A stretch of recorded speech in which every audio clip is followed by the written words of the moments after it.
Hello friends, എല്ലാവർക്കും പുതിയൊരു വീഡിയോയിലേക്ക് സ്വാഗതം.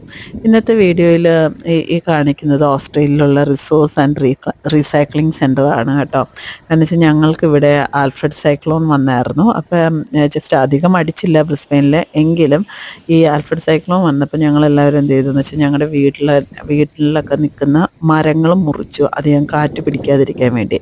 ഇത് ആക്ച്വലി ഞങ്ങളുടെ വീട്ടിലുള്ള മരമല്ല, ഞങ്ങളുടെ വീടിൻ്റെ തൊട്ടപ്പുറത്തുള്ള ഒരു മരം ഞങ്ങളുടെ വീടിനോട് ചേർന്ന് നിൽക്കണ്ടായിരുന്നു. അപ്പോൾ അതിൻ്റെ കൊമ്പുകൾ മുറിച്ചു മാറ്റിയായിരുന്നു.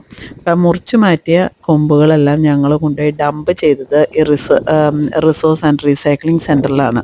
ഇവിടെ ഇങ്ങനെ ഗ്രീൻ വേസ്റ്റുകൾ, അങ്ങനെ നമ്മുടെ വീട്ടിലുള്ള മരച്ച മരങ്ങൾ, ഇതിൻ്റെയൊക്കെ വേസ്റ്റ് നമ്മൾ കൊണ്ട് ഡംപ് ചെയ്യുന്നത് ഗവൺമെൻറ് അലൗ ചെയ്യുന്ന ഈ സെൻറ്ററിലാണ്. ഇതുപോലെ നമുക്ക് ഡംപ് ചെയ്യാനായിട്ട് പ്ലാസ്റ്റിക്കും കോൺക്രീറ്റും ഒക്കെ ഡംപ് ചെയ്യാൻ വേണ്ടിയിട്ട് വേറൊരു ഏരിയ ഉണ്ട്. അത് മറ്റൊരു വീഡിയോ കാണിക്കാം. അപ്പോൾ നിങ്ങൾക്ക് എല്ലാവർക്കും വീഡിയോ ഇഷ്ടപ്പെട്ടു എന്ന് കരുതുന്നു. ബൈ.